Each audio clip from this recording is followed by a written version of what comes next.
করার চেষ্টা করেনি। ইউক্রেনকে তো একেবারে যুদ্ধটা থামিয়েও দিতে পারেনি যে ইউক্রেনকে শেষ করে দিয়ে যুদ্ধটা দুদিনের মধ্যে পকেটে পুরে নেব। রাশিয়া তো সেটাও করেনি বা পারেনি। এই ইউক্রেনকে শেষ করার জন্য তারা তো নিউক ইউজ করতে পারতো, কারণ তাহলে তো ব্যাপারটা শেষ হয়ে যেত। মানে if you are justifying nuclear weapons or usage of nuclear weapons, কীভাবে নিউকে ব্যবহার করতে হবে, যদি সেটাকে আমরা জাস্টিফাই করি তাহলে তো সেটা করতে পারতো। কিন্তু পুতিন কিন্তু সেটা করেনি, যদিও আমরা জানি রাশিয়া ইজ এ হিউজ পাওয়ার, কিন্তু সেটা করেনি। Please mind it. দ্বিতীয় জিনিসটা খুব বোঝা প্রয়োজনীয়, সেটা হলো যে কেন করেনি। না করার পিছনে কারণটা কি হতে পারে? না করার পিছনে কারণ হচ্ছে নিউক্লিয়ার, ধরো আমি নিউক্লিয়ার ওয়েপন বহু ধরনের হয়। নিউক্লিয়ার ওয়েপন মানে কিন্তু হাইড্রোজেন বোম বা অ্যাটম বোম বা তোমার কোনো রকম বড় সড়ো একটা বোম ফেলে দিল সেটা নয়, নিউক্লিয়ার মিসাইলসও হয়। নিউক্লিয়ার বিভিন্ন রকম আমি ক্ষতিগ্রস্ততায় যেতে পারি। পয়েন্টটা হচ্ছে সেইটা করার পরে যে ওজনটা জেনারেট করে, সেই ওজনটা কি ক্যারি করার জায়গায় আমি আছি, বা আমার দেশ থাকবে, বা আমার দেশ থাকতে পারবে, এটা মারাত্মক। কারণ তার মধ্যে তো একটা আন্তর্জাতিক ওজন আছে। একটা জিনিস বোঝো, আমেরিকা যতই বড় বড় জাস্টিফিকেশন দিক না কেন, হিরোশিমা নিয়ে নাগাসাকির যে অপমানটা, সেটা যেমন জাপানের কাছে একটা মানে মানে জাতীয় ক্ষতি, সেরকম এই হিরোশিমা নাগাসাকির যে ক্ষতিগ্রস্ততা, তার যে একটা ভূত, সেটা কিন্তু আজও তাড়া করে বেড়ায়, no matter who is the president of America. সারা পৃথিবী আজও থুতু দেয়, আজও ঘেন্না করে তাদের, যে কেন আপনারা এটা করেছিলেন। যদিও পার্ল হারবার ঘটেছিল, তাহলেও আমেরিকা কিন্তু এটা জাস্টিফাই করতে কোনোদিনই পারে না যে তার বদলে আমি নিয়োগ করতে ব্যবহার করেছিলাম। এটার কোনো জাস্টিফিকেশান হতে পারে না। পয়েন্টটা হচ্ছে এই ওজনটা কিন্তু সবাই দেখেছে, এবং যারা রাষ্ট্রনেতারা আছে তারা কিন্তু বোঝে। ঠিক আছে, এইবার যখনই বোধগম্যতায় আসলাম, তখনই আমি আসছি নর্থ কোরিয়ার কথা। ঠিক আছে, কারণ এইটার কোথাও গিয়ে আমার মনে হচ্ছে একটু অভাব হলেও এই দেশটায় থাকতে পারে। কিন্তু নর্থ কোরিয়ার একটা বিউটি আছে, সেটা সুইটনেস আছে। সুইটনেসটা হচ্ছে নর্থ কোরিয়া কিন্তু সেলফ ডিস্ট্রাকটিভ ডিসিশন মেকিং জায়গায় যায় না। দেখবে কিছু পান্ডা আছে মার্কেটে, মানে পান্ডা মানে কিছু লোক আছে এরকম মার্কেটে, তাদের কাজ হচ্ছে মানে তারা কিন্তু প্রচুর কিছু করবে, ভাবে ব্যাটিং করবো, বোলিং করবো, অমুক করবো, তমুক করবো বলে তারা ড্রেসিং রুমে বসে থাকে। তাদের যতক্ষণ না বলা এই যা ব্যাট করবি, এই যা বল করবি, বলটা ধর, তারা কিন্তু যায় না। North Korea is the same thing. North Korea যেরকম আমার কোথাও গিয়ে মনে হয় যে একটা এই লোকটার মধ্যে যত বড় ডিকটেটার যাই হোক না কেন, এর মধ্যে একটা সুইটনেস আছে, কিউটনেস আছে। কিম জং উন একটা কিউটনেস আছে, এই ডিপ্লোমেসিতেও একটা কিউটনেস আছে। যখন যাবে না, কেন যাবে না? ওর ডিপেন্ডেন্সি আছে। কেন ডিপেন্ডেন্সি আছে? তার কারণটা হচ্ছে, আমার ব্যক্তিগতভাবে মনে হয় নর্থ কোরিয়ার যে অ্যাজ আ টেরিটরি, তার মধ্যে বহু রকম এমন মানে ডিপেন্ডেন্সি আছে বহু দেশের, যে দেশগুলো না কোথাও গিয়ে নর্থ কোরিয়াকে বেশি বাড়াবাড়ি করতে বারণ করে। কেন বারণ করে? কারণ নর্থ কোরিয়ার সোর্স অফ ইনকামগুলো জানাটা খুব প্রয়োজনীয়। সেটা যদি একটু বোঝার চেষ্টা করো, তাহলে বুঝবে হয়তো কোনো দেশের কোনো খুব গোপন অস্ত্রাগার নর্থ কোরিয়া রাখা আছে। মানে গোপন ভাড়ার আপনি বলতে চাইছেন নর্থ কোরিয়া? একদম। দেখো এখন নিউক্লিয়ার কনসেপ্টটা কিন্তু একটু আমি যদি তোমাকে বিশ্লেষণ করে বলি, নিউক্লিয়ার কনসেপ্টটা কিন্তু নানান রকম। এটা কিন্তু আমি বলছি না, প্রচুর ইন্টেলিজেন্সের রিপোর্ট আছে, ইন্টারন্যাশনালি যদি পড়ো তাহলে বুঝবে। বহু দেশ আছে যাদের কাছে অর্থ আছে, কিন্তু নিউক্লিয়ার প্র্যাকটিসে তারা নেই। আচ্ছা, কিন্তু ইন্টেলিজেন্স রিপোর্ট হচ্ছে তারা বহুভাবে নানান দেশে নিউক্লিয়ার ওয়েপন তৈরি করে রেখে দেয়, অন্য দেশে রেখে দেয়। কেন রেখে দেয়? যদি কোনো দিন দরকার পড়ে ইউজ করবে।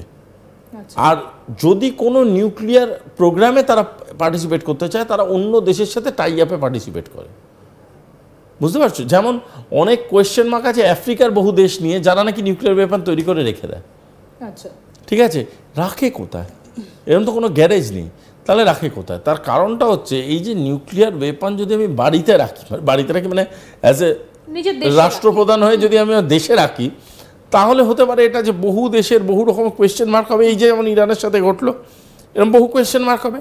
তার থেকে সুবিধাজনক যদি আমি এরম করা দরকার হয় যে আমি জিনিসটাই রাখছি অন্যের দেশে, আমার কোনো অনারশিপ নেই, তাহলে তো আমাদের উপরে কোয়েশ্চেন মার্ক উঠবে না।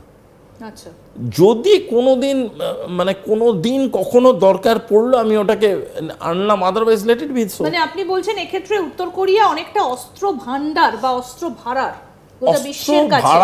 বলতে পারো, গারাজ বলতে পারো, এটা হতে পারে। আমি তো আর নিজে গিয়ে দেখিনি, হতে পারে। আমি যা পড়েছি আমি তাই বলছি। আমি তোমাকে আরো এই কথা বলছি, ধরো তোমার আজকে মডার্ন ওয়ার্ল্ড অটোমোবাইল আন্ডারস্ট্যান্ডিংটা বোঝো, বহু লোক আজকের ডেটে গাড়ি কেনে না, এতে অর্থনৈতিক অনেক সেভিংস আছে। কি সেভিংস আছে? রোজ রোজ সবারই কর্পোরেটসে অফিস শাটল পেয়ে যায়, তারা শাটল করে অফিস চলে আসে, তাদের রোজ রোজ গাড়ি লাগে না। কোনো দিন ধরো উইকেন্ডে ঘুরতে গেলে একটা গাড়ি ভাড়া করে নিল। সেম জিনিস এরকমও একটা কনসেপ্ট হতে পারে যে হয়তো নর্থ কোরিয়া, আমি বলছি না নর্থ কোরিয়া, নাম নিচ্ছে একটা, তো নর্থ কোরিয়া এরকম অনেক নিউক্লিয়ার বানিয়ে রেখে দিয়েছে বা প্রোগ্রাম বানিয়ে রেখে দিয়েছে, সেটা যদি কোনো দেশ ইউজ করতে চাইলো, সে অর্থের বিনিময়ে সেটা ইউজ করলো। এই মডার্ন ডে নিউক্লিয়ার মার্কেট হতে পারে খুলেছে। তাহলে কি এই ডোনাল্ড ট্রাম্পের বক্তব্যটা গোটা বিশ্বের যে দেশগুলোর কাছে নিউক্লিয়ার রয়েছে বা নিউক্লিয়ার ওয়েপেন্স রয়েছে, পুরোটাই একটা ঝাঁকানি পড়ে গেল বলে আপনি মনে করছেন? হ্যাঁ, একটা মার্কেটে তো ঝাঁকানি এসছেই, তারপরে ঝাঁকানিটা সেট হয়ে যাবে। কারণ আমার কেন জানি না মনে হয় ডোনাল্ড ট্রাম্প, আর তুমি ভালোই করেছো প্রশ্নটা করেছো, ডোনাল্ড ট্রাম্প বলে ইউনাইটেড স্টেটস অফ আমেরিকা বলেনি। কারণ আমার কোথাও মনে হয় ইউনাইটেড স্টেটস অফ আমেরিকার প্রেসিডেন্ট হওয়ার আগে ডোনাল্ড ট্রাম্পের যেটা উচিত ছিল ডিপ্লোম্যাটিক্যালি তার ভিতরের ব্যবসায়ীটাকে হত্যা করে দেওয়া, সেটা সে করতে পারেনি। এবং ব্যবসায়ীটা এত চাগার দিয়ে উঠেছে, তার ওই ডুয়াল পার্সোনালিটিটা প্রচণ্ড রকমভাবে আমাদের চোখে পড়ছে। এবং আমরা প্রচণ্ড রকম বুঝতে পারছি আমেরিকা যেভাবে ভাবছে, ডোনাল্ড ট্রাম্প সেভাবে কোথাও গিয়ে ভাবছে। Self centred Donald Trump self centre হতে পারে, নিজের সিন্ডিকেট খুলে ফেলতে পারে, যে আমি একা কামাবো বা আমি একটা সিন্ডিকেটের হয়ে কামাবো, সবার মধ্যে ভাগ করে দেবো। ডোনাল্ড ট্রাম্পের ক্রিপ্টোর অবস্থানগুলো দেখো না, ডোনাল্ড ট্রাম্পের আজকের ডেটে দাঁড়িয়ে স্টেটমেন্টগুলো দেখো না, তার নিজের দেশের টপ টু টপ চেয়ারসদের কথাকে বলছে সে মিথ্যে কথা। একদম, আমরা এই আলোচনাটায় আসবো, কিন্তু আমরা যেখানটাতে ছিলাম সেই জায়গাটা আরেকটা দেশের কথা আমরা আলোচনা করছিলাম, পাকিস্তানের কথা। হ্যাঁ, এবার পাকিস্তানের ভূমিকাটা ঠিক কোথায়? কারণ একবার বলছে আমি ইরানকে সাপোর্ট করছি, আমেরিকা যেটা করেছে 3টে এই যে পারমাণবিক ক্ষেত্রে আঘাত করে ঠিক করেনি, আবার আসিম মুনির গিয়ে ডোনাল্ড ট্রাম্পের সাথে লাঞ্চ করে আসে। দেখো, পাকিস্তানের ব্যাপারটা বলতে গেলে পৃথিবীর সবথেকে পুরনো খেলাতে চলে যেতে হয়, তো সেই সব তো আমি বলতে পারবো না, ফ্যামিলি চ্যানেল। তো আমি পাকিস্তানের কথাটা আমি যেটা আমি বোঝাতে চাইছি সেটা হচ্ছে পাকিস্তান এমন একটা বাড়বাড়ি চরিত্র যে কখন কি জিনিস কেন কোথায় ভাড়া দিয়ে দেয় অর্থের বিনিময়ে কেউ বলতে পারবে না। তার কারণটা হচ্ছে পাকিস্তান নিজেকে মনে করে মানে যে আমি সব পারি, সব বুঝি, সব জানতা, কিন্তু আমি হচ্ছে একটা মানে একদমই দেউলিয়া একটা মানুষ যার কিচ্ছু নেই, যার বাথরুম পর্যন্ত অন্য লোকেরকে ভাড়া দেওয়া আছে, সে নিজের ইচ্ছায় নিজের বাড়িতে বাথরুমও যেতে পারে না। This is the reality. Pakistan এতটাই দেউলিয়া একটা দেশ যে কে বন্ধু আর কে মনিব তার পার্থক্য বলতে পারবে না। কখনো চায়না একটা ফোন কল করলো, চায়নার মিস কল দেখলো, হ্যাঁ চায়না দারুণ দেশ। আমেরিকার মিস কল দেখলে হ্যাঁ আমেরিকা বেস্ট করেছে, ডোনাল্ড ট্রাম্পকে নোবেল পুরস্কার দিয়ে দাও। ইরান দুজনকে দেখে একটা হাই বলে একটা মেসেজ করে সঙ্গে সঙ্গে বলছে না ডোনাল্ড ট্রাম্প যেটা করেছে ওটা খুব অন্যায়,